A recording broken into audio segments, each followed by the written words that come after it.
Olá, meus irmãos. Bom dia, boa tarde, boa noite, depende do horário em que você está assistindo essa aula. É um prazer estar com vocês aqui através desse canal digital, virtual. Durante um período nós precisaremos nos ausentar da faculdade, não será possível que nós nos reunamos presencialmente para termos as nossas costumeiras aulas. Nós desejamos ardentemente que nós possamos em breve nos ver e nos abraçar e apertar as mãos novamente, mas enquanto essa crise durar, isso não vai ser possível. Mas nós somos felizes e gratos a Deus pela oportunidade que Ele nos dá de nós nos reunirmos, mesmo que à distância. Então, durante um período, que eu espero que seja curto, o nosso curso será um curso à distância, de certa forma.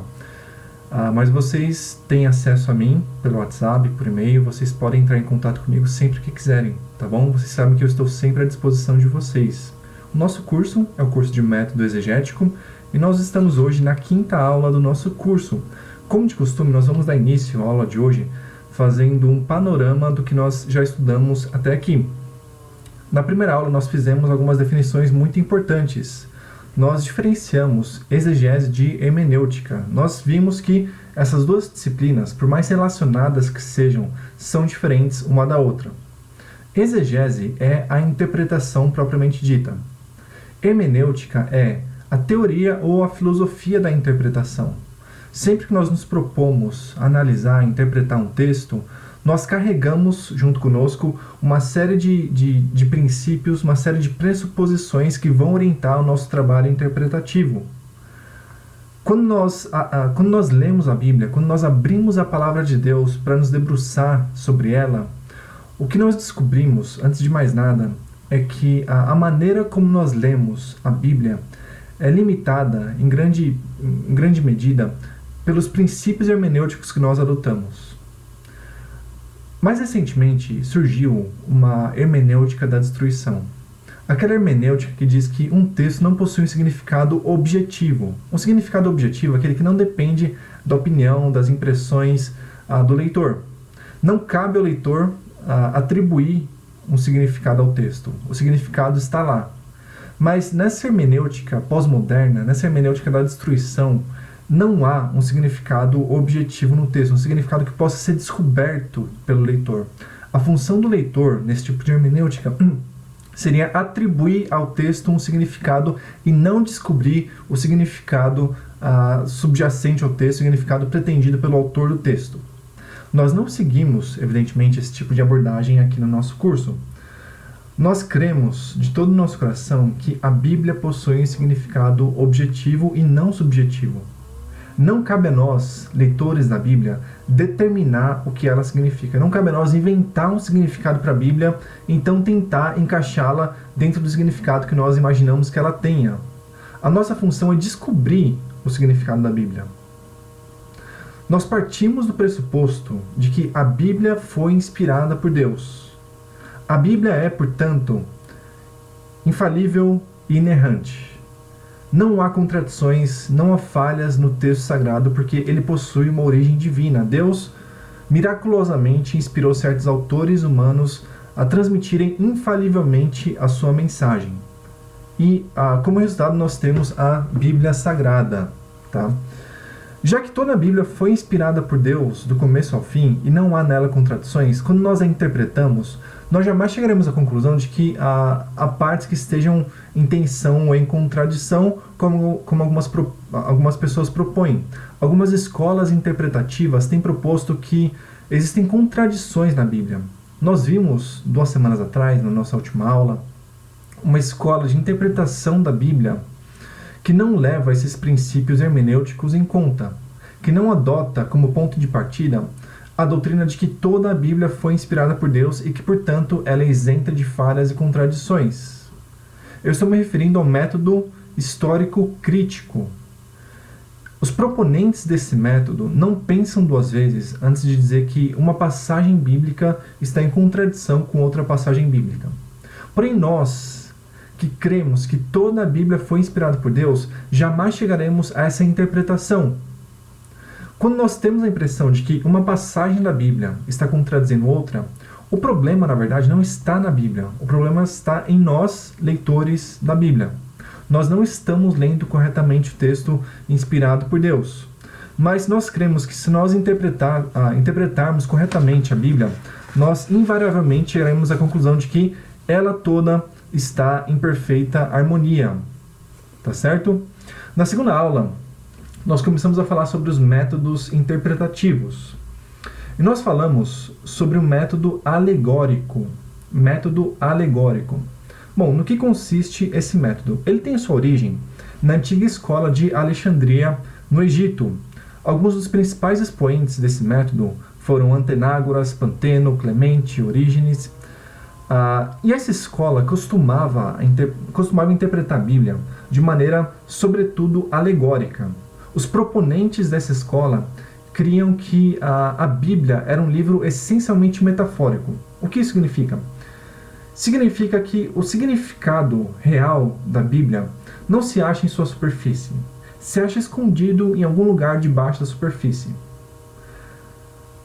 Quando nós lemos uma passagem da Bíblia, como a parábola do filho pródigo, por exemplo, seria necessário nós procurarmos certos elementos nessa parábola que remetam à história do Evangelho, que remetam à história de Jesus Cristo ou à vinda de Jesus Cristo no final da história. A parábola não pode, segundo esse método interpretativo, simplesmente significar o que ela aparenta significar. É necessário que haja uma representação ou um apontamento para o Evangelho de Jesus Cristo de alguma forma, para a história do Evangelho. Jesus vindo ao mundo, morrendo na cruz pelos nossos pecados, ressuscitando para a nossa justificação, etc. Evidentemente, esse método não é o método que nós empregamos em nosso curso, né? Nós não cremos que a Bíblia deva ser interpretada dessa forma, como se toda ela fosse, na verdade, uma grande metáfora. Nós cremos que há significados na Bíblia que certamente são alegóricos, mas tudo depende da opinião ou da perspectiva que o autor inspirado queria passar. Será que o autor bíblico queria ser lido de maneira alegórica ao escrever o que escreveu? Se a sua intenção era ser lido de maneira alegórica, então nós devemos ler a passagem alegoricamente. Agora, se a sua intenção era ser lido literalmente e não alegoricamente, então nós devemos ler a passagem bíblica de maneira literal. O problema é que os alegoristas veem metáforas em toda a Bíblia, do começo ao fim, de Gênesis a Apocalipse. Eles acreditam que toda a Bíblia, do começo ao fim, é uma grande alegoria. Esse método foi se desdobrando cada vez mais, até que ele deu origem, na Idade Média, à chamada quadriga. Espero que os irmãos se lembrem o que era a quadriga, né? O termo quadriga significa literalmente biga. Era aquela biga que era conduzida por 4 cavalos. A quadriga medieval era o método alegórico interpretativo que se baseava em 4 passos. O passo literal, o moral, o alegórico e o anagógico. Era dessa forma, usualmente, como um texto bíblico era lido na Idade Média. Primeiramente, os autores buscavam o significado literal do texto, aquilo que o texto significa claramente. Em segundo lugar, os exegetas medievais buscavam o significado moral ou tropológico de um texto, ou seja, eles buscavam descobrir, por meio de um texto bíblico, como eles deviam se comportar. Qual era o comportamento exigido do texto bíblico? Em terceiro lugar, os autores medievais buscavam fazer uma leitura alegórica ou tipológica do texto bíblico. Eles tentavam descobrir como o texto bíblico em questão se relacionava com a história do Evangelho. Como o texto bíblico, de forma figurada, apontava para o Evangelho de Jesus Cristo. Em quarto e último lugar, os autores medievais, os exegetas medievais, buscavam o significado anagógico do texto, que é aquele significado mais elevado, o significado que tem a ver com a segunda vinda de Cristo. Tá? Esse era o típico método interpretativo usado na Idade Média. E como eu argumentei ao tratar desse assunto, esse método é um herdeiro da escola de Alexandria, no Egito. Na terceira aula, nós falamos sobre o método histórico-crítico, o método que eu mencionei agora há pouco no início da aula. Nós vimos que esse método histórico-crítico não leva em consideração os mesmos princípios hermenêuticos que regem a nossa interpretação da Bíblia. esse método não parte do pressuposto de que a Bíblia foi inspirada por Deus. Esse método está procurando a palavra de Deus dentro da Escritura, ou se vocês preferirem, o cânon normativo dentro do cânon formal. O que isso significa? Os proponentes desse método não acreditam que toda a Bíblia é a palavra de Deus. Não acreditam. Eles creem que há falhas, que há contradições, que há opiniões contrárias, que há filosofias e teologias e opiniões políticas contrárias e conflitivas dentro das Escrituras Sagradas. A função do exegeta, na visão dos proponentes desse método histórico-crítico, seria, na verdade, separar dentro da Bíblia o que é a palavra de Deus daquilo que é a palavra do homem. Porque a palavra do homem, que está dentro do cânon formal, aquele cânon que foi supostamente definido pela igreja, aquele cânon que tem na nossa tradição 66 livros, dentro desse cânon haveria muitos erros. E esses erros devem ser atribuídos ao homem. Só que dentro desse cânon formal haveria também um cânon normativo, que é a palavra de Deus. E essa palavra de Deus é o que os proponentes desse método estão buscando. Eles tentam, de certa forma, despir a Bíblia de tudo aquilo que é humano. E aquilo que é humano é errado. Tá? Mas nós não cremos nisso, evidentemente. Nós cremos que toda a Bíblia, da primeira palavra que aparece em Gênesis, a última palavra que aparece em Apocalipse, foi inspirada por Deus. Toda a Bíblia, sem exceção. Portanto, ela não contém falhas, não contém contradições, não contém erros. Quando nós temos a impressão de que há alguma tensão ou alguma contradição na Bíblia, isso significa que nós ainda não estamos a lendo apropriadamente. Isso significa que nós devemos buscar nos aprofundar na leitura que nós estamos fazendo. Na última aula, nós começamos a estudar o método histórico-gramatical. O método histórico-gramatical foi aquele método desenvolvido sobretudo pelos reformadores no 16º século, e esse método foi uma herança da escola de Antioquia. Nós vimos que a escola de Alexandria interpretava a Bíblia de maneira alegórica. A escola de Antioquia buscava interpretar a Bíblia de maneira literal. E os reformadores se apropriaram desse método na Idade Média, ou no final da Idade Média, no começo da Idade Moderna, com a finalidade de lerem a Bíblia por meio dele. Tá? Os reformadores buscavam ler a Bíblia não alegoricamente, mas literalmente. E ler a Bíblia literalmente significa ler a Bíblia em conformidade com a intenção do autor. O autor divino, evidentemente, do autor humano. Tá? Nós vimos que houve muitos aspectos históricos que contribuíram para a recuperação desse método literal de análise da Bíblia. Mas eu não quero mais me alongar nessa questão. Hoje, nós vamos começar a falar sobre os passos desse método conhecido como histórico-gramatical ou gramático-histórico. Eu vou enviar para vocês, depois, no grupo, o roteiro da aula de hoje, para que vocês possam me acompanhar com cuidado depois. E mais uma vez, caso vocês tenham alguma dúvida sobre o conteúdo da aula de hoje, por favor, não hesitem em entrar em contato comigo. Para mim é sempre um prazer atender aos meus alunos, especialmente a vocês. Vamos então à aula de hoje. O tema da aula de hoje é limitação da passagem e comparação de versões. Nós vamos então estudar os dois primeiros passos desse método histórico-gramatical. O primeiro passo então é limitação da passagem. O que exatamente isso significa? Quando nós somos convidados a pregar, a dar uma aula, ou quando nós precisamos redigir um trabalho acadêmico ou parcialmente acadêmico que trate de um texto bíblico específico, nós temos que selecionar uma passagem bíblica.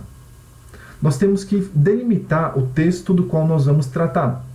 Mas como nós podemos fazer essa delimitação da passagem bíblica? Eu vou ler para vocês uma citação extraída deste livro. Manual de Exegese Bíblica de Douglas Stuart e Gordon Fee, publicado pela Vida Nova. Os autores desse livro dizem o seguinte: procure certificar-se de que a passagem que escolheu para fazer exegese é de fato uma unidade completa, independente. Evite interromper um poema no meio de uma estrofe ou uma narrativa no meio de um parágrafo, a menos que essa seja uma tarefa do seu trabalho, ou a menos que você explique claramente ao leitor ou ouvinte a razão pela qual escolheu fazer a exegese de uma seção da passagem. Seu principal aliado é o bom senso prático. Então nós devemos selecionar uma passagem que seja uma unidade completa de significado. Nós não podemos quebrar uma passagem no meio quando nós nos propomos a pregar sobre um trecho das Escrituras Sagradas. A nossa escolha deve ser bastante estratégica e bastante sábia. Como disseram os autores do livro, o bom senso prático é o nosso maior aliado na escolha e na delimitação de uma passagem bíblica. A escolha deve ficar clara para o leitor.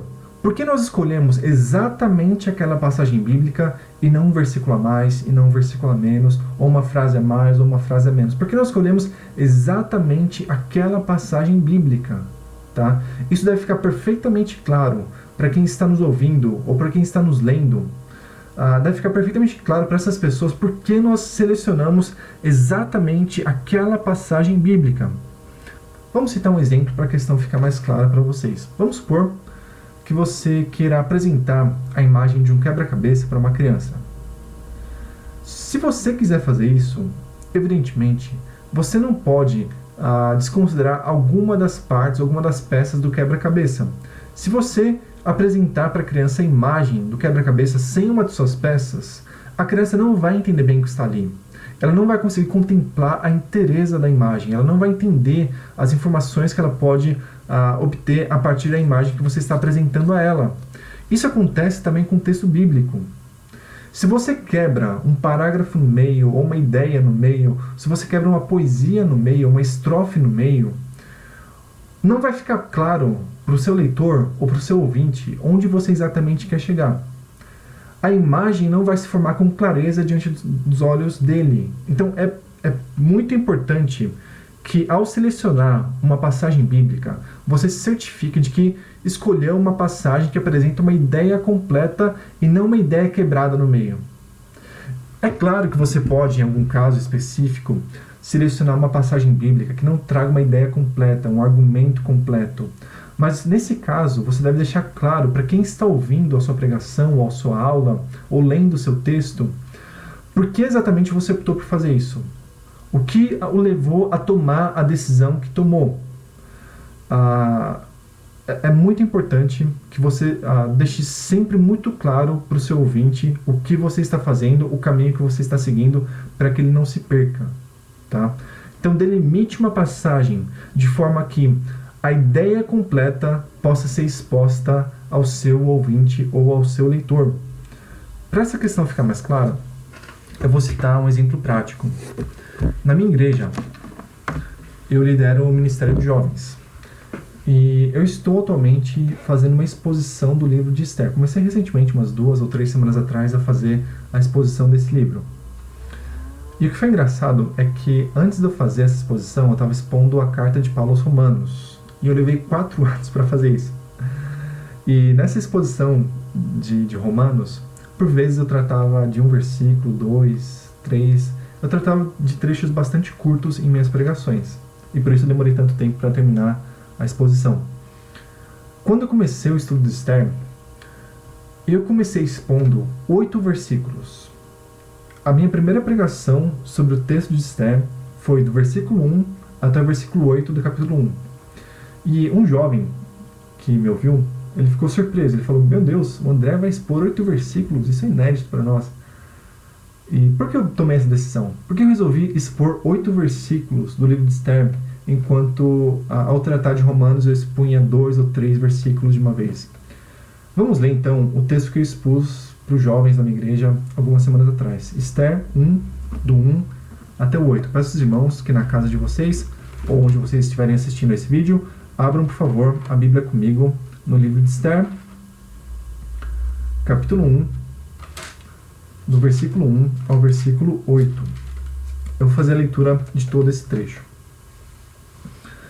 E sucedeu nos dias de Assuero, este é aquele Assuero que reinou desde a Índia até a Etiópia sobre 127 províncias, Naqueles dias, assentando-se o rei Assuero sobre o trono do seu reino, que está na fortaleza de Suzã, no 3º ano de seu reinado, fez um convite a todos os seus príncipes e seus servos, o poder da Pérsia e Média, e os maiores senhores das províncias estavam perante ele, para mostrar as riquezas da glória do seu reino e o esplendor da sua excelente grandeza, por muitos dias, a saber, 180 dias.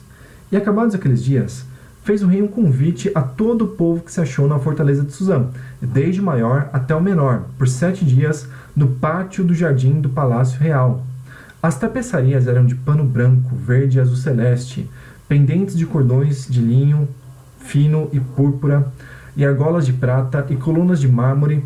Os leitos eram de ouro e de prata, sobre um pavimento de pórfiro, de mármore e de alabastro e de pedras preciosas.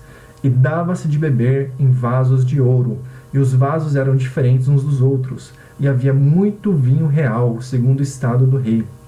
E o beber era, por lei, feito sem que ninguém forçasse a outro, porque assim o tinha ordenado o rei expressamente a todos os grandes da sua casa que fizessem conforme a vontade de cada um.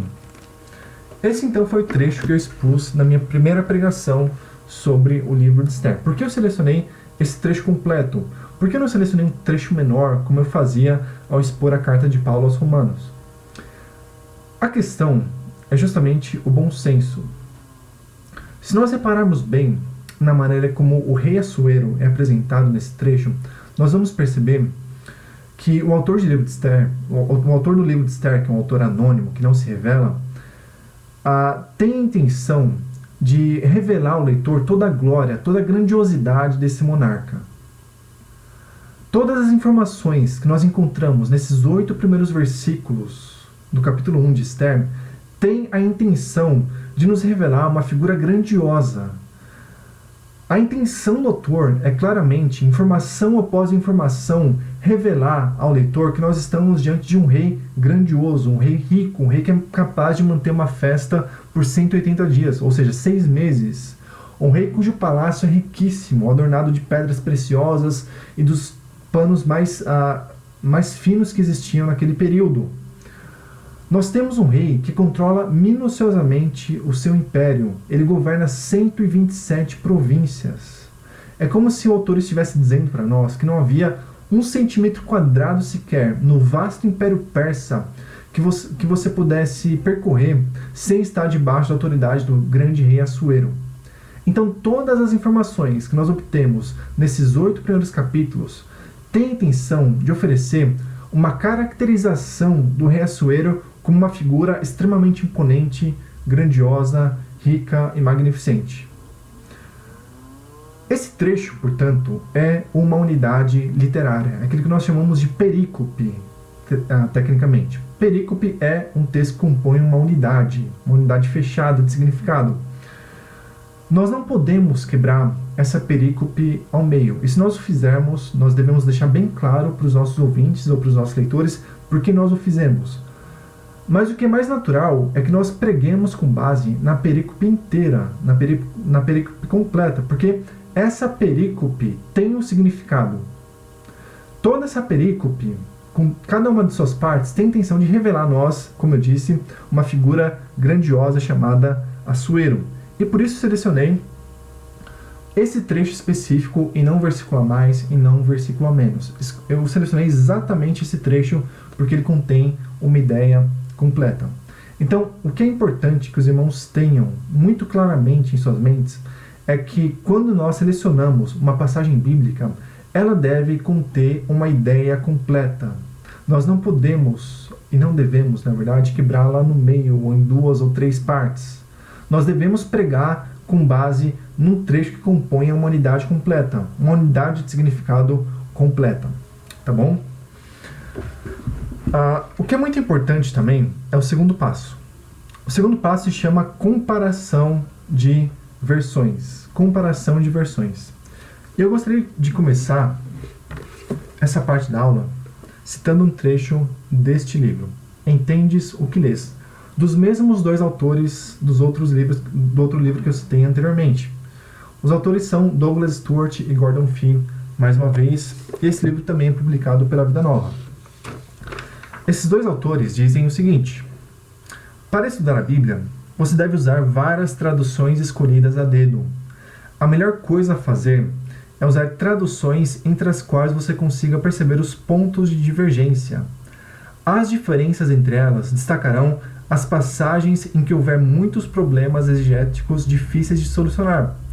Para resolvê-los, geralmente você sentirá a necessidade de consultar um comentário. Vamos lá então. Você já selecionou a passagem com base na qual você quer pregar. A seleção já foi feita. Você já tem a passagem, já tem a ideia completa, né? Uma passagem que contém uma ideia completa diante de você.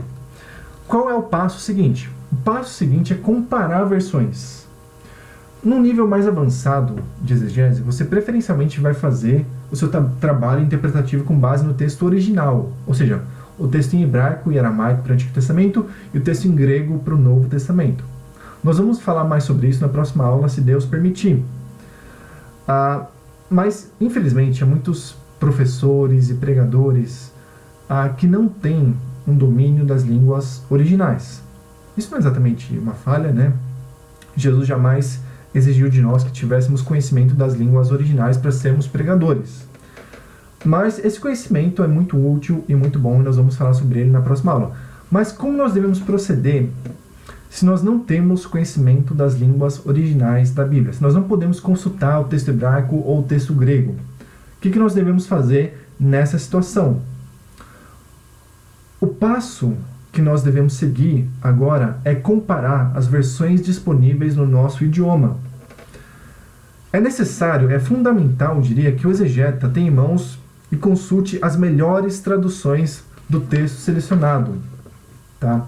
Felizmente, há muitas boas traduções que foram feitas da Bíblia para o português. No meu dia a dia, eu, por exemplo, costumo usar a Almeida Revista Corrigida, que é uma tradução clássica, né? É aquela tradução que se usava na igreja 30 ou 40 anos atrás. Eu gosto de usar essa versão no meu dia a dia. Mas nós temos muitas outras traduções boas para o português, traduções que não são tão antigas quanto a Almeida Revista Corrigida. Nós temos, por exemplo, a Século XXI, temos a NVI, temos a NTLH, temos a Nova Versão Transformadora, temos a Bíblia de Jerusalém, temos a TEB, enfim, nós temos muitas e muitas Bíblias boas que foram traduzidas para a nossa língua, felizmente. O nosso trabalho, então, nesse passo é olhar para as diferentes traduções que existem em nosso idioma. Esse é um passo importantíssimo e fundamental. E é muito importante que nós saibamos que quando nós estamos lidando com a tradução da Bíblia, nós não estamos lidando exatamente com a palavra de Deus, mas com a tradução da palavra de Deus. A palavra de Deus é inspirada, infalível e inerrante, como nós já definimos. Mas as traduções bíblicas não são infalíveis e inerrantes. Frequentemente nós encontramos falhas em nossas traduções. Isso não se deve, evidentemente, à imperícia ou à falta de habilidade e conhecimento por parte do tradutor. Os tradutores, em geral, são homens e mulheres extremamente capacitados e estudados. Mas seres humanos cometem falhas, cometem equívocos, fazem decisões erradas. Não existe tradução perfeita. Todas as traduções, sem exceção, contêm falhas, contêm erros. Por isso é muito importante nós compararmos as versões disponíveis no nosso idioma. Quando alguém traduz a Bíblia do hebraico ou do grego para o português, essa pessoa está fazendo um trabalho exegético em última análise. Essa pessoa está interpretando a Bíblia para nós. Quando alguém opta por traduzir um termo do hebraico de uma certa forma e não de outra, essa pessoa está interpretando a Bíblia. Ela está dizendo que o significado daquele termo hebraico é este e não aquele. Portanto, toda tradução é também um trabalho de exegese. E exegeses podem estar erradas, ou seja, interpretações da Bíblia podem estar erradas. Tradutores, por vezes, não acertam na exegese que fazem do texto original e por isso o vertem de maneira equivocada para a nossa língua. Por isso, é necessário e fundamental que nós comparemos as diferentes versões que existem no nosso idioma. Pegue quantas versões você tenha em sua casa e compare o texto que você selecionou para pregar, para expor. Para entender bem as diferenças entre as traduções, nós temos que, por vezes, consultar comentários bíblicos de qualidade. Se você não for um conhecedor do idioma original da Bíblia, ou dos idiomas originais da Bíblia, melhor dizendo, você deve consultar textos exegéticos, trabalhos exegéticos que foram feitos por pessoas que conhecem os idiomas originais da Bíblia. Pessoas que reconhecidamente são ortodoxas em sua teologia e que possuem um vasto conhecimento em sua área de atuação. Pessoas que conheçam muito bem os idiomas originais e estejam aptas a interpretar o texto bíblico para nós. Por vezes, nós vamos perceber que os tradutores divergem entre si. Cada tradutor traz um significado para um determinado texto hebraico. E quando nós comparamos as versões disponíveis em nosso idioma, nós ficamos um tanto perdidos. Porque algumas vezes o significado que as diferentes traduções trazem são significados conflitantes. São significados que nos levam a lugares diferentes, a interpretações diferentes. Como nós devemos proceder nesses casos? Se nós não conhecemos o idioma original da Bíblia, nós devemos consultar comentários bíblicos de qualidade. Devemos consultar trabalhos acadêmicos feitos por pessoas que tenham esse conhecimento que nós não temos. Então nós devemos julgar os argumentos favoráveis e contrários a cada uma das traduções que nós temos diante de nós. No comentário bíblico de qualidade, o comentarista usualmente defende seu ponto de vista e também interage com os pontos de vista contrários. Ou seja, ele demonstra porque os pontos de vista contrários aos dele não são possíveis. Ou seja, ele tenta fazer uma refutação dos pontos de vista contrários e tenta fazer uma defesa, uma apologia do seu próprio ponto de vista. Vai caber a você julgar se a sua defesa foi válida ou não. Cabe ao leitor do comentário bíblico avaliar a qualidade da defesa e da refutação que foi feita. Com base então no comentário, você vai ter acesso aos argumentos que dão suporte às traduções que você tem diante de você. Tá? É muito importante que você saiba que o trabalho de um exegeta bíblico nunca é um trabalho solitário. Você não deve buscar sempre ser original, expor a Bíblia como ninguém jamais expôs, chegar a um significado ao qual ninguém jamais chegou em toda a história do cristianismo. A nossa função não é, de forma alguma, sermos originais. A nossa função é sermos fiéis a Deus no nosso trabalho interpretativo. Se nós dizemos com orgulho que a Bíblia é a palavra de Deus e que a Bíblia é a nossa única regra de fé e prática e que a Bíblia é necessária e suficiente para promover a edificação do corpo de Cristo, isso significa que nós devemos nos esforçar ao máximo para chegar ao seu real significado. Nós devemos batalhar com o texto bíblico, nós devemos buscar comentários bíblicos de qualidade que nos permitam chegar à intenção autoral ao escrever certa passagem. Comentários bíblicos são uma ferramenta essencial. Estar em diálogo com esses comentaristas é fundamental. E quando eu digo estar em diálogo, não quero dizer que você deva mandar necessariamente um e-mail para o comentarista. O que eu estou dizendo é que você não deve ler a Bíblia sozinho. Traga para perto de você esses comentários de qualidade. Interaja com eles. Coloque um comentarista para batalhar com outro comentarista, digamos. Né? Coloque os dois num ringue imaginário para ver qual deles leva vantagem, qual deles está com a interpretação correta das Escrituras. Porque a Bíblia corretamente interpretada é suficiente para promover a edificação do corpo de Cristo. Apenas a Bíblia corretamente interpretada produz esse tipo de edificação. Interpretações equivocadas da Bíblia não podem beneficiar o corpo de Cristo jamais. Para exemplificar esse ponto, eu quero citar um caso bem interessante. Em 1 Coríntios 7,36, nós temos pelo menos 3 traduções possíveis para um termo grego que aparece aqui. Na Almeida, Corrigida e Fiel, nós lemos o seguinte: Mas se alguém julga que trata indignamente a sua virgem, Na NVI nós lemos: se alguém acha que não está tratando a sua filha como é devido. E na NVT, a nova versão transformadora, nós lemos: se contudo um homem acredita que está tratando a sua noiva de forma inapropriada. Então reparem que essas três traduções se baseiam exatamente no mesmo texto grego. Só que cada uma delas traduz o termo grego em questão de uma maneira. A ACF traduz o termo grego como virgem, a NVI como filha, a NVT como noiva. Então os significados acabam sendo muito diferentes. Quando você faz esse trabalho de cotejo, esse trabalho de comparação entre as versões disponíveis em português, você vai perceber que é uma questão bastante difícil com a qual você precisa lidar. Se você tivesse selecionado esse texto para expor para a sua igreja, qual tradução você selecionaria? A tradução selecionada por você vai guiar certamente o trabalho exegético, o trabalho interpretativo que você vai fazer da passagem em questão. Então é muito importante que você selecione a versão correta. Como você vai saber qual dessas versões é a correta?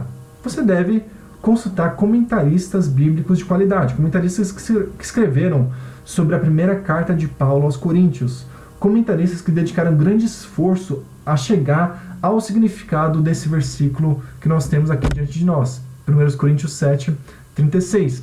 Então você vai pegar esses comentaristas que defendem as diferentes ideias e vai colocá-los um diante do outro. Você vai colocar esses comentaristas para dialogarem uns com os outros, para que então você possa chegar a uma solução, para que então você possa chegar a uma tradução que esteja em consonância com o que o apóstolo Paulo queria passar para nós por meio dessa passagem bíblica. O significado da Bíblia é um só.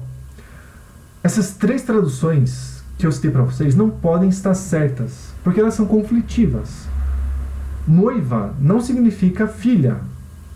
Trata-se de termos que têm significados diferentes, termos que têm um campo semântico diferente. Portanto, essas três traduções não podem estar certas. Uma delas está certa enquanto as outras está errada. Enquanto as outras estão erradas.